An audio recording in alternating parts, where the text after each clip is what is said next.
Students, I am back and आज हम करेंगे विद्युत धारा के तापीय प्रभाव।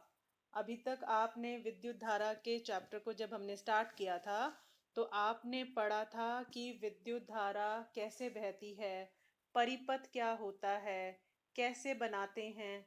ये सब चीज़ें हम जान चुके हैं पहले। एक बार उसे और रिकॉल करते हैं। ये देखिए, जैसे आपकी स्क्रीन पर शो हो रहा है, जैसे ही आप स्विच को ऑन करते हैं, ये देखिए ये है आपका स्विच। जैसे ही यहाँ टच करता है ये स्विच ऑन हो जाता है और करंट बहने लगता है। ये देखो दिख रहा है ना, मूव करता हुआ। और बल्ब भी जल जाता है जब करंट फ्लो कर रहा होता है, जब विद्युत धारा बह रही होती है ना। ये चीज हमने लास्ट अपनी वर्कशीट में डिस्कस की थी कि स्विच जो है वो ऑन होना चाहिए। ठीक है, और आज हम इसके आगे पढ़ते हैं कि पाठ में और इस कंसेप्ट में और क्या बातें हमें सीखनी है। यहाँ मैं रीड कर रही हूँ कि स्नेहा ने देखा उसकी माँ ने खाना पकाने के लिए एक इलेक्ट्रिक हीटर का इस्तेमाल किया और अपने कपड़ों की सिलवटें हटाने के लिए बिजली की प्रेस यानी आयरन का इस्तेमाल किया। आपने भी देखा होगा, बहुत सारी चीज़ें हैं जो बिजली से चलती हैं और जब हम उन्हें स्विच ऑन करते हैं तो वो गर्म हो जाती हैं। तो वह लड़की सोच रही है कि आयरन और इलेक्ट्रिक हीटर का उपयोग क्यों किया, ये कैसे काम करते हैं। तो उसके भाई ने उसे बताया कि ये विद्युत धारा के तापीय प्रभाव के कारण होता है। अब तापीय प्रभाव क्या है? विद्युत धारा का तापीय प्रभाव कहता है कि जब एक तार से विद्युत धारा प्रवाहित होती है तो वह तार गर्म हो जाती है। कभी कभी बेटा आपने भी नोटिस किया होगा कि बहुत देर तक आप किसी इलेक्ट्रिक इंस्ट्रूमेंट को, विद्युत उपकरण को बहुत देर तक चला के रखते हो और थोड़ी देर के बाद जब आप उसे हाथ लगाते हो तो वह गर्म हो जाता है। कभी नोटिस करके देखना, आप टीवी को भी जब बंद करते हो ना, थोड़ी देर से चल रहा हो, उस पर हाथ लगा के देखो, वो गर्म हो जाता है। तारें तो हमारी दीवारों के अंदर होती हैं, लेकिन जो भी चीज जिसमें से भी विद्युत धारा प्रवाहित होती है वह गर्म हो ही जाती है। इसे ही विद्युत धारा का तापीय प्रभाव कहते हैं। लेकिन अब यहाँ पर जो ये इंस्ट्रूमेंट्स बने हुए, ये उपकरण बने हुए आपको दिखाई दे रहे हैं कि जब गीजर का स्विच ऑन होता है तो पानी गर्म हो जाता है, कितना ज्यादा गर्म हो जाता है। और यहाँ तक कि जो प्रेस वगैरह जैसी चीजें हैं, प्रेस है, ये हम बालों में जो ड्रायर करते हैं, है ना, ये इलेक्ट्रिक रॉड कई बार हम पानी में डालते हैं गर्म करने के लिए, इलेक्ट्रिक टोस्टर आपने देखा है।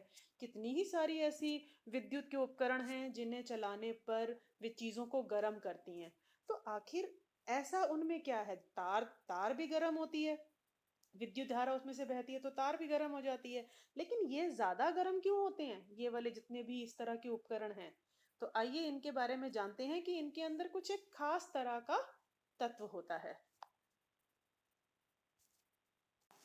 ये देखिए कि जब किसी तार में से करंट बहता है, विद्युत धारा बहती है, तो ये इस तरह से देखिए करंट बह रहा है। हीट गिवन आउट, ये जो आपको ये किरणें सी दिखाई दे रही हैं, ये कहती हैं कि यहां से ऊष्मा बाहर आती है, यानी कि वह तार गर्म हो जाती है। हर चीज जो है जिसमें से विद्युत धारा बहती है वो गर्म होती है। अभी जो तारें होती हैं, जैसे दीवारों के अंदर तारें हैं, या आप जो प्लग में लगाने वाली तार होती है, वो कम गर्म होती है। लेकिन जो प्रेस जैसी चीजें हैं, गीजर जैसी चीजें हैं, वो ज्यादा गर्म क्यों होती हैं? यहाँ देखेंगे, आपके सामने ये प्रेस को खोल करके दिखाया गया है, उसका चित्र है। ये जो आप देख रहे हैं ना, इस तरह के रिबन रिबन टाइप से, ये एक खास तरह का तत्व है। जितने भी इस तरह के जो ऊष्मीय प्रभाव पर काम करने वाले उपकरण हैं, जैसे कि प्रेस हो गया, या अभी हमने बहुत सारे चित्र और देखे थे, गीजर का हो गया, टोस्टर है, हीटर है, इस तरह की कोई भी चीज, बालों में गर्मी जो बालों को सेट करने के लिए ड्रायर यूज होता है, सब में ये एक एलिमेंट लगा होता है जो कि विद्युत धारा जब उसमें से बहती है तो वो बहुत ज्यादा, बहुत जल्दी गर्म हो जाता है। नॉर्मल जो तार पीछे से आ रही है वो कम गर्म होती है, गर्म तो उसने भी होना है, विद्युत धारा ने अपना तापीय प्रभाव तो दिखाना ही दिखाना है। लेकिन ये जो तत्व है, ये मैं आपको बता दूं, ये नाइक्रोम नाम के एक पदार्थ का बना हुआ होता है, नाइक्रोम। इसके बारे में आप बड़ी क्लासेस में पढ़ेंगे। और ये जो तारें होती हैं, नॉर्मल जो तारें होती हैं, वो आपकी कॉपर या एल्यूमिनियम, इनकी बनी हुई होती हैं। ठीक है, इनके बारे में आप बड़ी क्लासेस में जानेंगे। अब ये एल्यूमिनियम और कॉपर जो है ना, ये कम गर्म होते हैं। लेकिन ये जो नाइक्रोम नाम का पदार्थ है ये ज़्यादा गर्म हो जाता है, ज़्यादा गर्म हो जाता है ये। इसलिए इसे ही प्रेस, गीज़र, टोस्टर, हीटर आदि में लगाया जाता है ताकि ये जल्दी गर्म हो जाए और हम उस गर्मी से, उस ऊष्मा से अपने कई सारे काम कर पाएँ। जैसे पानी गर्म करना है या ब्रेड को सेकना है या कपड़ों की सलवटें हटानी है या हमें गर्मी ही चाहिए ठंड के दिनों में। तो ये अलग तरह का पदार्थ होता है जो विद्युत धारा बहने पर बहुत जल्दी और बहुत तेजी से गर्म हो जाता है। तो इस प्रकार आपने देखा कि बहुत सारे उपकरण ऐसे हैं जो विद्युत धारा के तापीय प्रभाव पर ही काम करते हैं। कई बार बेटा इसकी स्टेटमेंट आपसे पूछ ली जाती है कि विद्युत धारा का तापीय प्रभाव क्या है। जब एक तार से विद्युत धारा प्रवाहित होती है तो तार गर्म हो जाती है या वह चीज गर्म हो जाती है, इसे ही विद्युत धारा का तापीय प्रभाव कहते हैं। और उदाहरण में आएगा जैसे geyser, press, heater, dryer, toaster, किसी का भी आप उदाहरण ले सकते हैं। यहाँ तक कि आपकी वर्कशीट में एक क्वेश्चन भी है कि ये 5 उपकरणों की सूची बनाइए, तो आपकी वर्कशीट में डायरेक्ट ही 5 दे रखे हैं। इसके अलावा भी आप सोच के ज़्यादा भी लिख सकते हैं, जिसमें आपको लगता है कि हम करंट को ऑन करते हैं, जैसे ही हम स्विच को ऑन करते हैं तो उसमें से वो उपकरण जो हैं वो जल्दी गर्म हो जाते हैं, ठीक है, और हम उस गर्मी को, उस ऊष्मा को इस्तेमाल कर लेते हैं। अब हम यहाँ पर एक ये पढ़ेंगे कि विद्युत धारा के तापीय प्रभाव के कुछ और उपयोग। तो कुछ विशेष पदार्थों के बने तारों से जब अधिक विद्युत धारा प्रवाहित होती है तब वे शीघ्र ही पिघलकर टूट जाते हैं। इन तारों का उपयोग विद्युत फ्यूज बनाने में किया जाता है। आपने ये फ्यूज का नाम बहुत बार सुना होगा, विद्युत फ्यूज। और ये जो है विद्युत परिपथ की क्षति और संभावित आग के प्रति सुरक्षा प्रदान करता है। अब जरा इसकी संरचना एक बार देख लेते हैं कि ये विद्युत फ्यूज क्या है। यहाँ भी वैसे आपको दिया हुआ है इसका चित्र, मैं इसको आपका थोड़ा बड़ा चित्र दिखाती हूँ। यहाँ देखेंगे, ये आपका फ्यूज जैसा ना, स्विच जैसे लगे होते हैं, बटन लगे होते हैं, ये उसी तरह का ही देखने में लगता है और ज्यादातर घरों में मीटर के पास लगता है, जहाँ घर में बिजली का मीटर होता है। ये जो तार है ना, ये किसी ऐसे पदार्थ की बनी हुई है जिसका गलनांक बहुत कम है। मतलब जैसे ही पीछे से करंट थोड़ा सा भी ज्यादा हुआ, जब विद्युत धारा थोड़ी ज्यादा आएगी, अब ज्यादा विद्युत धारा आएगी, ये थोड़ी ज्यादा हो गई तो गर्मी भी, गर्म भी ज्यादा हो जाएगी ये तार। और जैसे ही थोड़ी सी भी ज्यादा गर्म होगी, ज्यादा गर्म होते ही ये पिघल जाएगी। गलनांक का मतलब होता है पिघलने वाला तापमान, पिघलना, ठीक है। तो जैसे ही ये थोड़ी सी भी, थोड़ी देर तक तो ठीक है, जितनी विद्युत धारा जानी चाहिए परिपथ में, घर के अंदर जानी चाहिए उतनी तो जाने देती है।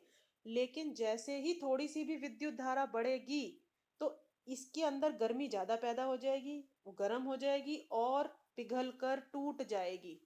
अब जैसे ये देखिए, जैसे यहाँ दिखाया हुआ है चित्र में, ये टूट गई, ठीक है। अब ये टूटने से क्या हुआ कि विद्युत धारा को जो है वो रास्ता नहीं मिलेगा और वो आगे नहीं जाएगी। आपने पढ़ा था कि जब तक स्विच ऑन ना हो, रास्ता पूरा ना हो, परिपथ पूरा ना हो, तब तक विद्युत धारा नहीं बहती।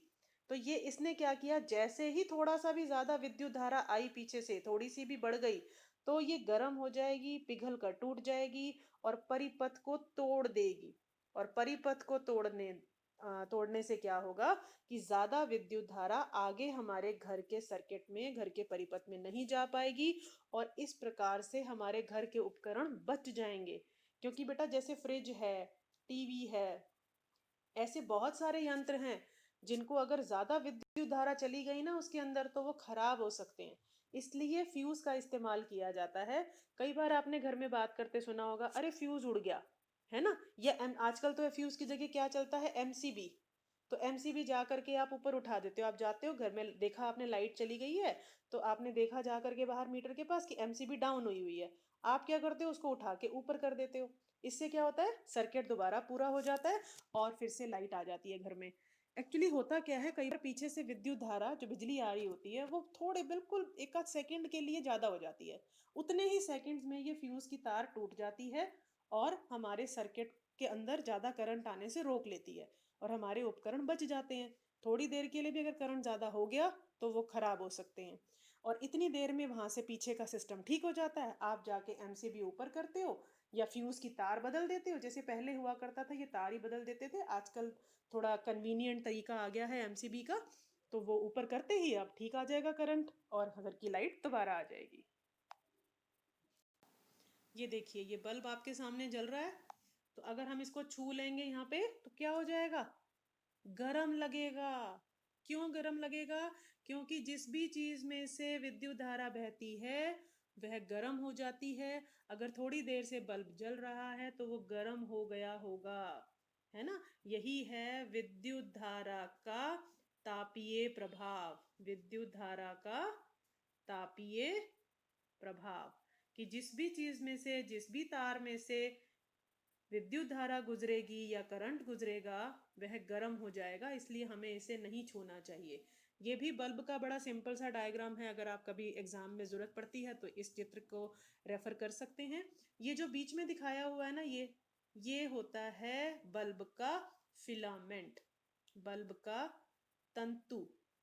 एक्चुअली इसी में से विद्युत धारा बहती है, ये गर्म हो जाता है, और गर्म होने का मतलब है कि इसमें से ऊष्मा ऊर्जा निकलती है, और यही ऊष्मा ऊर्जा फिर किस में बदल जाती है, प्रकाश ऊर्जा में।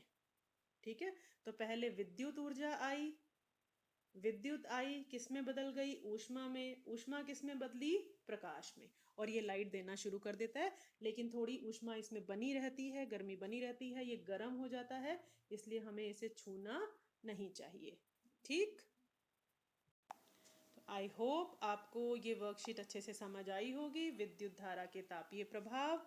साथ साथ अच्छे से रिवाइज कीजिए, अपने क्वेश्चन आंसर्स को लर्न भी करिए जब लिखते हैं तो, और अपने एग्जाम्स की तैयारी भी साथ साथ करते रहिए। So till the next topic, good bye.